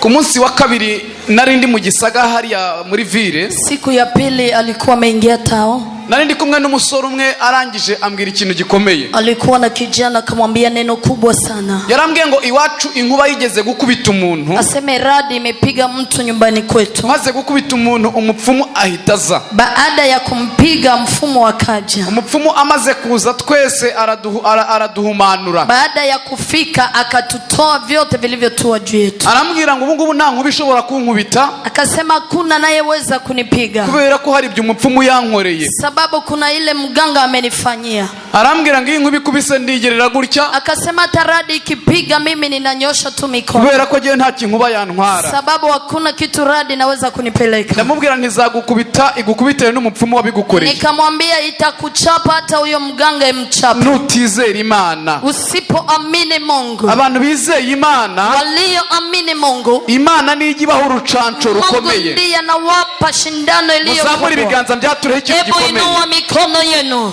Inkuba niza ku buzima bwawe. Radi kija kwa maisha yako. Ibirozi nibiza ku buzima bwawe. Uchawi ukija kwa maisha yako. Abapfumu nibaza ku buzima bwawe. Wafumu wakija kwa maisha yako. Nibaze barenge ku ijambo nkwatuyeho. Ninasimama kwa neno ambalo nibaza mushobore. Atakuweza. Mu izina rya Yesu. Kwa jina la Yesu. Vuga ngo iyi gereza yari imbere yanjye. Sema ninaweka wewe mbele yangu. Vuga ngo iyi gereza yari imbere yanjye. Iyi gereza naweka mbele yangu. Irugawe mu izina rya Yesu. Ninachukua kwa jina la Yesu.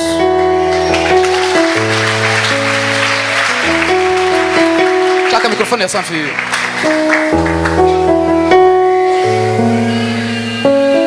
Kadereza Imana icyubahiro. Wacha tumpe Mungu heshima. Ariko nkamwe mama muri muratwenga iki? Mama unacheka nini? Aba yari umugabo wawe watwenga cyangwa babara? Light ingekuwa mume wako ungecheka. Ntago ari vyiza. Si vizuri. Murashobora kudufasha mu kugaraho gatoya? Munaweza tusaidia mkafunga mlango. Katuzamurira Imana icyubahiro. Hebu inulia Mungu utukufu. Tuzamurira Imana icyubahiro. Inulia Mungu utukufu. Amajambo ndimo ndababwira muyature kuko hari birimo birakora. Maneno ninakwambia jaribu ukiri maana kuna kazi kubwa itafanya. Vuga ngo Imana ishyize uburinzi ku bana bawe. Mungu analeta ulinzi kwa watoto wako. Abamfite inda mwibungenze mufateho. Waje wazito gusa kwa tumbo lako. Vuga ngo inda yanjye izavuka neza. Sema mimba itazaliwa vizuri. Inda yanjye ntabwo izavamo. Mimba yangu haitatoka. Jewe nzabyara neza. Mimi nitajifungua vizuri. Hariho nabafashaho bataratwita. Kuna wengine wameshika kabla hawajashika ujauzito. Bumvishe bizeye. Imani yawe na wasukuma tu. Nimugumishe ikiganza. Wewe wacha mkono wako pale pale. Uwiteka Imana ibaha umwana. Mungu Bwana wa majeshi awape watoto. Imana ibagirire neza. Awatendeye vema. Yitwa nde uwo nguwo? Kasinza Gisimoni. Yitwa Kasinza Gisimoni. N'umugabo wawe? Yego. N'umugabo wawe? Yabaye atyo ryari? Amekuwa volini. Muri iyo ndwi. Muri ino ndwi? Yari muzima mbere? Yego, yamaze imyaka ngira ishikine. Akoma sinzi itiro ridahera. Yasinziraga itoro ridahera. Alikuwa na miaka 4 ana usingizi usioisha. Wa muntu wanyandikiye icyeta afite umutwaro wuko atajya abona itiro ari he? Yule mama amemwandikia barua hana usingizi. Fayo hano ngusengera ugende usinzire. Njoo nikuombee usinzie. Nkuru yoya. Kama mtoto mdogo. Funga maso yawe. Hebu funga macho yako. Data mu izina rya Yesu. Mungu kwa jina la Yesu. Ndagushimiye ko kuri Imana ikomeye. Nakushukuru maana ni Mungu mtendaji. Imbaraga zamufashe. Nguvu zilizomshika. Zikamubuza itiro. Anakosa usingizi. Ndahamagaye itiro. Nalika usingizi. Ndahamagaye itiro. Nalika usingizi. Myuka mibi yamufashe. Kila roho chafu zimemwandama. Nimurekure. Zimuache. Abadayimoni mwe. Ni mapepo. Murekure umutwe we. Achia kichwa chake. Aronke itiro. Apate usingizi. Kandi undi mutwaro yarafite. Ingine hitaji yanayo. Mutabare ko kuri Imana. Bwana umsaidie maana ni Mungu msaidizi. Mu izina rya Yesu. Kwa jina la Yesu. Amen. Amen. Hari abandi bamama babiri banyandikiye namwe muze. Kuna wengine wameniandikia, mnaweza mkaja. Abantu babiri banyandikiye. Wawili ambao wameniandikia. Akiriye amakete 3. Wamenitumia barua 3. Utaha ntimukazaje mwandika ikete ritagira yishikanwa. Usitume bahasha kwa Mungu bila sadaka. Uwiteka Mana y'icubahiro. Mungu mwenye uwezo. Mana ikomeye kandi igira neza. Mungu mwenye nguvu atendaye vema. Imbaraga zafashe uyu mwana w'umukobwa. Kila nguvu zimeshika binti huyu. Zigafata inda yiwe. Zimeshika tumbo lake. Zikamubuza kuba yagira icyo ageraho. Binakataa kama atafika kwa lolote. Nirukanye imyuka mibi yose. Nakimbiza kila roho chafu. Kundambitse ikiganza ku mutwe. Ninavyonyosha mkono kwa kichwa chake. Niko mbohoje ubuzima. Ninafungua maisha yake. Amere neza. Awe salama. Myuka mibi yamufashe. Kila roho zimemwandama. Myuka mibi yamufashe. Kila roho zimemwandama. Irekure ubuzima bwe. Ziachie maisha yake. Mu izina rya Yesu. Kwa jina la Yesu. Amina. Amen. Witwa nde wowe?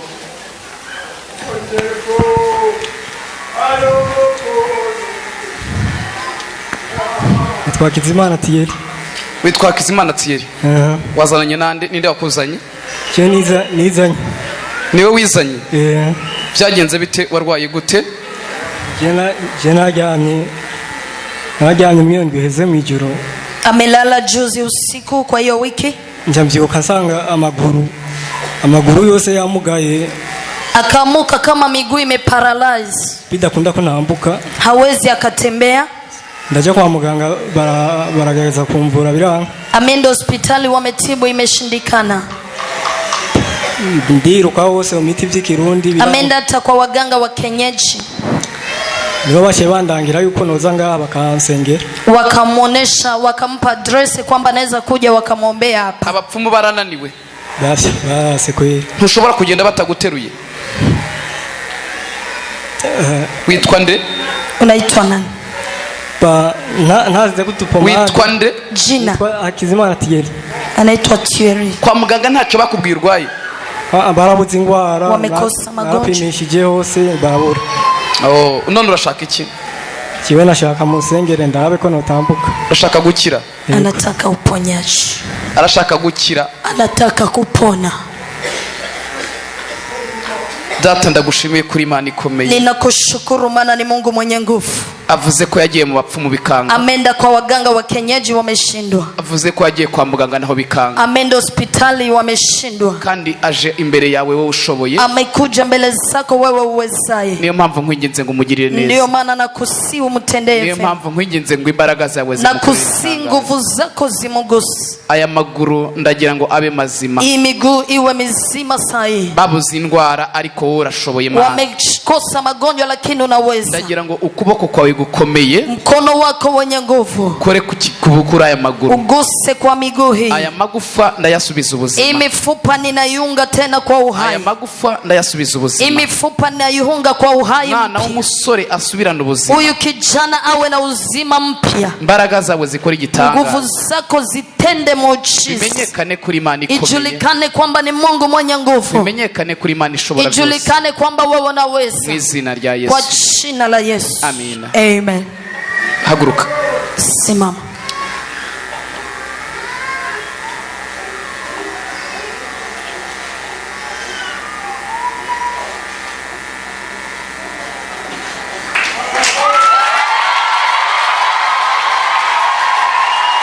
Hindukira urabe hano.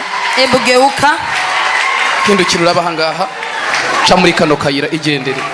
Gerageza ugende. Tugende. Genda urimo urabohotse.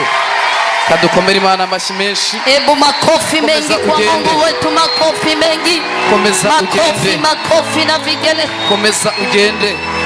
Ebu makofi. Makofi kwa Mungu mponyaji. Makofi maana Mungu wetu anaponya. Makofi, makofi, makofi, makofi, makofi. Makofi na vigelegele, makofi mengi sana. Amen. Inua mikono yako. Uyu arwaye asima. Anaumwa asma. Nabandi barwaye asima muzamuri biganza. Na wengine mnayoumwa asma inua mikono. Mufate hano ku mututu. Hebu weka hapa kwenye kifua. Nabadukurikiranye hariya mukaburwaye asima nawe. Wanatufuata kwenye TV. Rambika ikiganza ku mutima wawe. Weka mkono kwenye moyo wako. Ndirukanye umwuka wa asima. Nakimbiza roho ya asma. Ndirukanye umudaimoni witwa asima. Kila pepo ya asma. Mbaraga zawe zikora igitangaza kuri uyu. Nguvu zako ziguse huyu mama. Nabandi badukurikiranye bose. Na wanaotufuata kwa kamera. Babone ukuboko kwawe gukomeye. Waone mkono wako wenye nguvu. Amen. Amen.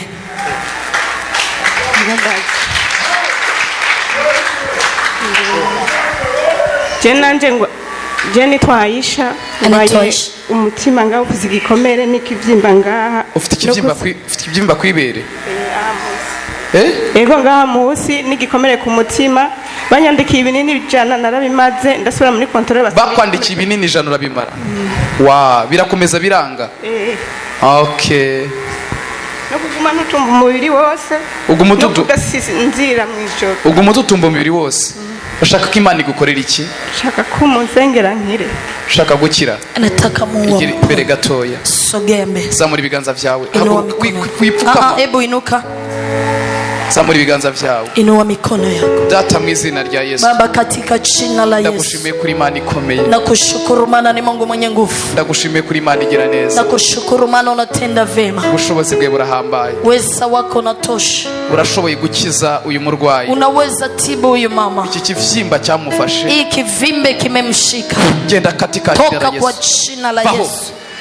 Va ku buzima bwe. Toka kwa maisha yake. Va ku buzima bwe. Toka kwa maisha yake. Va ku buzima bwe. Achia maisha yake. Yuka mibi yagufashe. Kila roho ambazo zimemshika. Miyaga mibi yagufashe. Kila hewa chafu. Ni kure kure. Zimwachie. Subira n'ubuzima. Awe na uhai. Subira n'itiro. Awe na usingizi. Kubira indugumba bihere. Kutoka jasho vishi. Izina rya Yesu. Kwa jina la Yesu. Amina. Amen. Genda urabohotse. Mungu anakufungua. Ayo mashi aba yarayimana. Iyo makofi kama ni ya Mungu naweza kaichapa. Waje uturuka hehe wowe? Gitega. Waje uvuye Gitega? Ametoka Gitega mkoani. Waje urimo uraribwa mu nda? Maze imyaka 3 mfise ibintu biguma binturira mu nda no mu mugongo. Nkagira n'ikindi mwizosi kimbuza kumva merewe neza umenga hariyo imbugita ziguma ziki. Abantu bari Gitega, abantu bari mu ntara mu prefecture mukaba mufite indwara zidakira mudukurikiranye ahangaha. Mnaotufata wa kamera watu wa Gitega mko na matatizo tofauti. Mliko murabona ko nabandi bava Gitega bakaza. Mnaona wengine wanatoka Gitega mkoani wanakuja. Namwe turabatumye hano hata nyinyi tunawalika karibuni. Fata kunda yawe. Ebu shika tumbo lako. Fataho n'ikindi kiganza. Ebu shika na mkono mwingine. Funga maso yawe. Ebu funga macho yako. Imyuka mibi ya karande. Kila roho zote za ukoo zafashe mu nda yiwe. Imeshika tumbo lake. Ndimo ndabona umudayimoni umwe buryo. Naona pepo moja. Undi bubafu. Ingine kuhume. Undi hagati. Pengine kati. Undi uri kurazamuka ufata igitigu. Ingine panda inashika. Mufite gahunda yo kumwica. Munataka mumuue. Mufite gahunda yo kumwica. Munataka mumuue. Ndabategetse ngo muvemo. Ninawaamuru mumuache. Ndabategetse ngo muvemo. Mumuache. Abaganga barabananiwe. Wadaktari wameshindwa. Ariko imbaraga z'Imana ntago zibananirwa. Uweza wa Mungu hari ubushobozi bw'umuriro. Kuna uweza wa moto. Ubushobozi bw'umuriro. Uweza wa moto. Ndategetse ngo imbaraga zose. Ninamuru kila nguvu zafashe inda ye. Zimeshika tumbo lake. Zirekure. Zimuache. Zirekure. Zimuache. Zirekure. Zimuache. Izina rya Yesu. Kwa jina la Yesu. Izina rya Yesu. Kwa jina la Yesu. Abohoke. Afunguliwe. Ntakongere kubabara. Asiumie tena. Mbere y'umunota. Kwa njia sahihi. Izina rya Yesu. Kwa jina la Yesu. Amen. Uri muzima. Witwa de? Niyo Kindi. Waje uturuka he? Muri Sokaritsiye. Urwaye amafyiko? Yego. Infection? Umusonga mu rubavu? Ndashaka gukira. fata kunda yawe, Hebu shika tumbo lako, funga maso yawe, funga macho yako, gira imbere gatoya. sogea mbele. Uwiteka Mana y'icyubahiro, Mungu mwenye heshima zote, uri Imana ikomeye, Mungu mwenye nguvu, uri Imana ifite ubushobozi, Mungu mwenye uwezo, uri Imana ikiza, Mungu anayeponya. undambitse ikiganza ku nda ye, Nanyosha mikono kwa tumbo lake, ntakongere kubabara, asiumie tena, ntakongere kuribwa, asiumie tena, mu izina rya kwa Yesu. jina la Yesu. Amina. Amen. Namwe mwakire gukira, Na nyenye mpokee uponyaji. egera imbere gatoya. Witwa nde? Angishaka. Witwa Itanga Ishaka. Ufise umutwaro uhe? Jewe na mizihwa. Wa mizihwa? Yego. Ryiki ry'ifi ry'isamaki? Nari ndi ku ishengero kubera hari ikintu nari mfise ngaho mu kanwa cyameze nk'uko nariye cyampanyurihwa kuntuze ku giti cyandashira mu kanwa kugira ndagikure. Nari mfise umwana rero w'uwo dusengana cyamba ndamukinisha burya ngiye gutwenga ryaho ryagiye ryose rimaze kuba ryirutse. Uwo mwanya naciye ntangura kubura amahoro kugeza yaho nshaka gupfa haheze iminsi. Rero ndaguma ngaho, maze kuguma ngaho kugeza n'iyi saha nguma numva ibintu bihaguruka ngaho inyuma mu mugongo bigendagenda biziri no gukwiragira umubiri wose kundi. Amemeza mwiba n'ubwenge hari igihe bukatika nkumva yuko ubwenge bugiye. Iryo hwa ryaramanutse, ryaramanutse harashika yaho nzanira ku mavuta, harashika yaho havyimba umwanya umwe ngizuko nkaza numva riranzebuye. Ubu uri muraryumva? Ubu ntaryo numva, ariko harahera iminsi nza numva aho riri haravyimbye ngizuko cyangwa nkenyeye uko gitenge nkaza numva riranzebuye. None kuki utajya kwa muganga ngo bakopere? Sinagiye kwa muganga. Oh.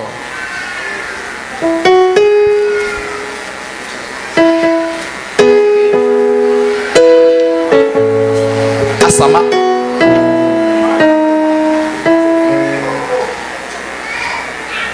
Mira. Funga amaso. Aya mavuta. Iyi mafuta ndagira ngo amanuke, ishuke, agende arondere aho rino ho riri. Itafute male mwiba ulipo.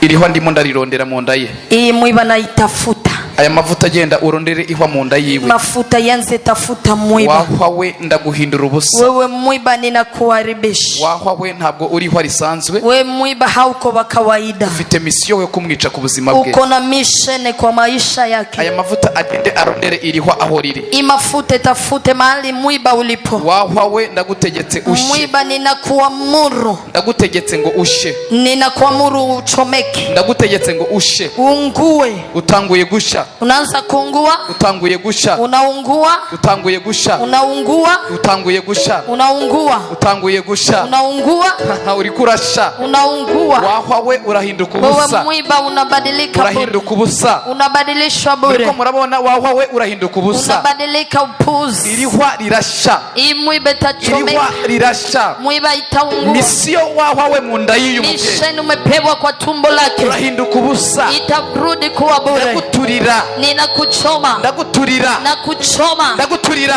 Nakuchoma. Ndaguturira. Nakuchoma. Ndaguturira. Nakuchoma. Ndaguturira. Chomeka. Ndaguturira. Nakuchoma. Ndaguturira. Nakuchoma. Mu izina rya Yesu. Kwa jina la Yesu. Mu izina rya Yesu. Kwa jina la Yesu. Mu izina rya Yesu. Kwa jina la Yesu. Ndashaka ko najya ku mwanda mukuru. Nataka aende choo kubwa. Irihwa riri buhitere imanuka. Imwiba iteremke. Mu izina rya Yesu. Kwa jina la Yesu. Amen. Amen.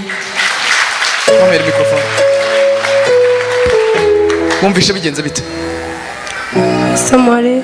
Wumvishe umuriro mu nda? Reka dukomere Imana amashyi. Tupigie Mungu makofi. Genda Imana irakubohoye. Nenda Mungu anakufungua. Uzajya ugerageza ugire aya mavuta mu rugo rw'iwawe. Ujaribu uwe na mafuta inaitwa ya Erayo. Kano gace kagura 10,000. Hii kipande inauzwa 10,000. Igihe uzajya uyafite uje wegera ura Cedric. Ukiwa unahitaji usogele Cedric. Uyamuhe ukabike mu rugo iwawe. Ununue uweke nyumbani kwako. Igihe bigeze mu ijoro uhuye n'ikibazo runaka. Ukiwa na shida fulani usiku. Hamwe no kwizera aya mavuta aragufasha. Pamoja na imani ulio nayo inakusaidia. Urashobora kudaha duke ukavanga n'amazi ukanywa. Unaweza kuona shida unachanga na maji unakunywa. Kundi umwana wawe agiye muri koma urashobora kumufashisha aya mavuta. Mtoto wako akiwa kwa shida unaweza kumpa mafuta. Kundi mufite ubwoba mu rugo urashobora kuyisiga n'abana mukaryama mu. Ile uoga mko na nyumbani unaipaka na watoto nyumbani. Aya mavuta agira imbaraga zidasanzwe. Hii mafuta ina uweza si wa kawaida. Abantu batari hano mu gihugu wasio hapa mjini Burundi urashobora kuyagura ukanyandikira kuri WhatsApp. Unaweza ukanunua unaniandikia kwa WhatsApp. Nkayagugezagirira kuri telefone. Naweza nikayabariki kwa simu. Imana igumugisha. Mungu akubariki. Witwa nde wowe waturutse he?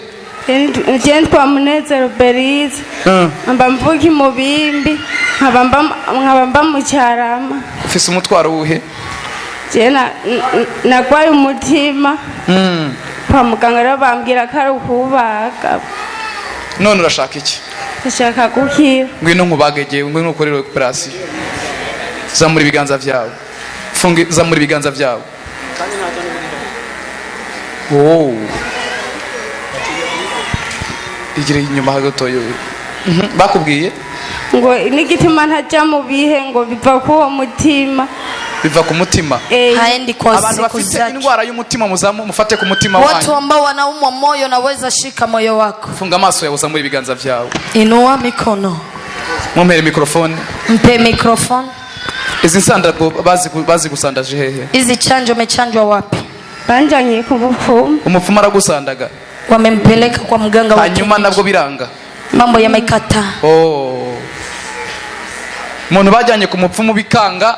Kuba wicaye muri kino kibanza biraza gukunda. Aliyepelekwa kwa mganga ikakata itakubali leo. Nari natuye ngo umuntu bajyanye ku mupfumu bikanga akaba yicaye muri iki kibanza. Na tabiri aliyepelekwa kwa mganga. Ikintu cyose cyanze ku mupfumu ku Mana cyakunda. Kilichokata kwa mganga leo kitakubali. Ndaguhanuriye ngo bikubeho mu izina rya Yesu. Na tabiri kitaeleweka kwa jina la Yesu.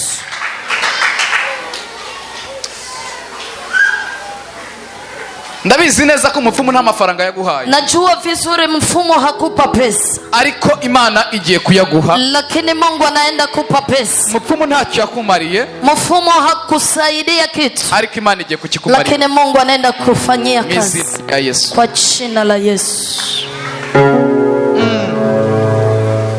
Data mu izina rya Yesu. Baba katika jina la Yesu. Kundambitse ikiganza kuri uyu mutima. Nanyosha mikono kwa moyo huyu. Urimo uratera cyane. Huyu ambaye unapiga sana. Ntabwo nshaka ko azakira ejo. Sitaki yapone kesho. Ntabwo nshaka ko azakira ejo. Sitaki kesho ndo apone. Uyu muvuduko uyu mutima ufite. Hii haraka wa moyo unapiga. Ndawushyize ku murongo. Ninaiweka kwa mstari. Abe normale. Ninaielekeza. Kira. Yanze pona. Kira. Pona. Kira. Pona. Abadayimoni bagufashe. Kila mapepo yamekushika. Bafashe uyu mutima. Wameshika moyo. Murekure. Mwachilie. Umwe aragiye. Anaenda. Wa kabiri aragiye. Wa pili anaenda. Wa gatatu aragiye. Wa tatu anaenda. Mudayimoni wa kane aragiye. Wa nne anaenda. Wa gatandatu aragiye. Wa sita anaenda. Wa munani aragiye. Wa nane anatoroka. Mugende n'abandi mwese. Nendeni nyote. Murekure uyu mwana w'umukobwa. Achia huyo binti. Murekure ibihe bye. Achia nyakati zake. None hamwe izina rya Yesu. Kwa jina la Yesu. Amina. Amen. Uri muzima. Uri muzima. Mbaraga z'Imana zikora igitangaza kuri uyu mutamakazi. Nguvu za Mungu ziguse. Akiri ntakongera kurwara estoma. Apone asiumwe tena estoma. Amina. Data ndagushimiye kuri Imana ikomeye. Nakushukuru maana ni Mungu mwenye nguvu. Ndasenze ibivyimba byafashe uyu muvyeyi. Mavimbe meshika mama huyu. Kugira ngo bimurekure. Vimwachie. Ndetse n'amaso abe mazima. Hata macho yawe mazima. Mu izina rya Yesu. Kwa jina la Yesu. Amina. Amen. Mwuka wa asima ndawirukanye ku buzima bwawe. Kila roho ya asima imwachi. Ba muzima nonaha. Awe muzima saa hii. Mu izina rya Yesu. Kwa jina la Yesu. Ndirukanye umwuka w'ubuhu. Kila roho yote.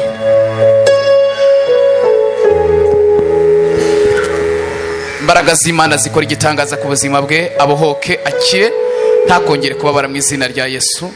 Amina.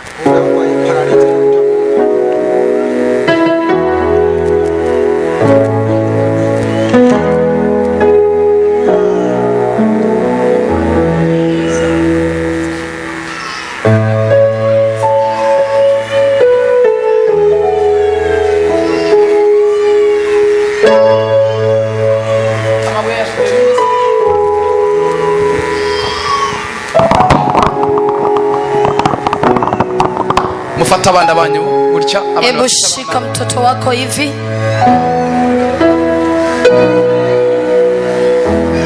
Abantu mufite abana banyu mufate gutya. Wale ambao wako na watoto wawashike hivi. Komeze mwicare. Endelea mkika. Abadukurikiranye kuri kamera mufite abana batoya namwe mubafate mbasenge. Mnaotufata kwa kamera shika mtoto hivi. Data mu izina rya Yesu. Baba katika jina la Yesu. Ndasengeye aba bana. Naombea watoto hawa. Kugira ngo imbaraga zawe zibabeho. Ili nguvu zako ziwe pamoja na. Ndagira ngo habeho kubohoka. Nataka pawe ufungulivu. Bakire kuva ku mutwe kugera ku birenge. Waponye kuanzia juu hadi chini. Abarara barira. Wanaolala wakilia. Abarara bashikagurika. Ambao wanashtuka usiku. Ndagira ngo uhereye akakanya. Nataka saa hii. Uyu munota bakire. Dakika hii apone. Wawe bazima mu izina rya Yesu. Wawe wazima kwa jina la Yesu. Amina. Amen.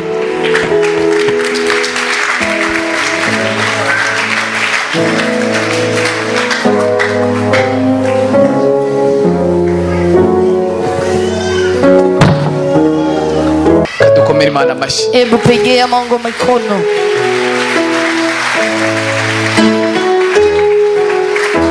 Urashobora kuba wari ufite indi ndwara urwaye. Unaweza kuwa na magonjwa yangine. Ukaba utabonye umwanya wo kujya hariya. Hukupata jinsi utafika hapo. Ukaba utabonye umwanya wo kugera hano. Haukupata jinsi utafika. Rambika ikiganza hano urwaye. Inua mkono wako sehemu ni mgonjwa. Hanyuma numara kurambika ikiganza hano urwaye uve hasi. Baada ya kunyosha mkono nafasi unaweza toka. Twinjire mu mwanya wo gusenga Imana. Simama, tunaingia muda wa kuomba Mungu.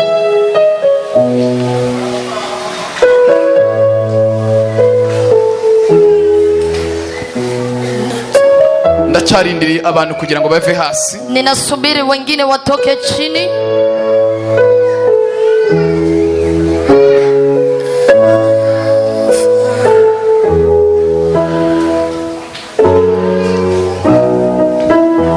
Subiramo aya majambo uvuge ngo Mwami Yesu. Rudilia maneno, sema Bwana Yesu. Iyi ndwara iba ya nyuma. Hii magonjwa ni ya mwisho.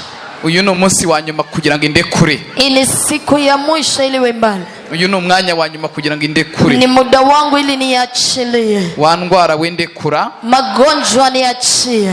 Yivuge mu izina. Sema kwa jina yake. Yivuge mu izina uyibwire uti ndekura. Sema kwa jina, useme niachie. Yivuge mu izina uyibwire uti ndekura. Sema niachie. Yibwire ngo niwo munsi wawe wa nyuma. Ndiyo siku ya mwisho. Niwo munota wawe wa nyuma. Ndiyo dakika ya mwisho. Jewe ndabohotse. Mimi ninafunguliwa.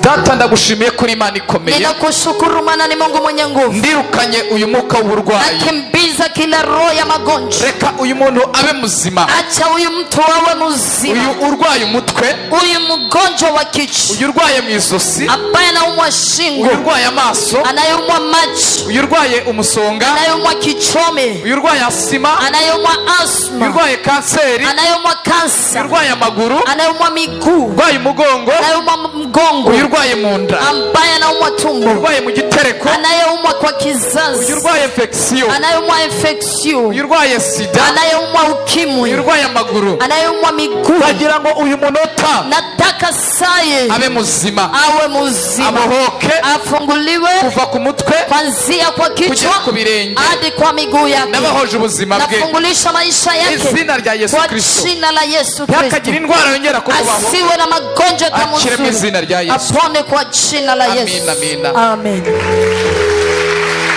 Zamura ibiganza byawe. Inua mikono yako. Uvuge ngo uku kwezi kwa gatatu. Sema umwezi wa tatu. Uyu mutwaro nasengeraga. Kila hitaji niliombea. Uzaba wamaze kwishurwa. Itakuwa imejibiliwa. Ndashobora kuba mu ba mbere. Naweza kuwa wa kwanza. Bazashinga intahe. Ambao watashukuru Mungu. Umunsi wa kane. Siku ya 4. Kandi nkaba natabawe. Tena nitakuwa nimefunguliwa. Izina ryawe rihabwa icubahiro. Jina lako libarikiwe. Urakoze kuko mbohoye. Asante maana unanifungua. Ndumva nizeye ntakekeranya. Nasikia nina imani bila shaka. Unkoreye. Muujiza unanitendea. Izina rya Yesu. Kwa jina la Yesu. Amina. Amen.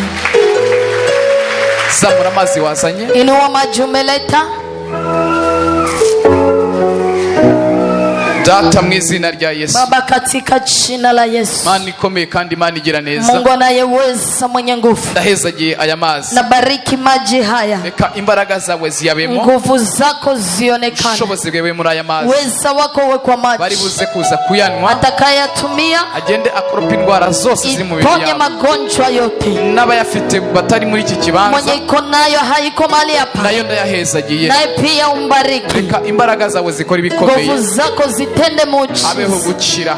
Awe mponyaji. Habeho kubohoka. Afunguliwe. Habeho kubohoka. Hawe uponyaji. Kuko Imana yacu. Maana ni Mungu wetu. Wagize neza kubana natwe. Asante maana ulikuwa pamoja nasi. Wagize neza gutangurana natwe. Asante maana ulianza nasi. Kugira ngo uhe umugisha buri umwe. Uwe baraka kwa kila mmoja. Umugisha abashyitsi. Baraka kwa wageni. Uhe umugisha aba protokole. Kwa protokole. Uhe umugisha abasangwa. Kwa wote ambao walikuwa turasengeye gutandukana. Ninawaombea kutawanyika. Nitwongera kugaruka ahangaha. Tukirudi mahali hapa. Turi bazima. Tuko wazima. Tuzashima izina ryawe rikomeye. Tutalisifu jina lako. Urakoze mwami. Asante Bwana. Izina rya Yesu. Kwa jina la Yesu. Amen.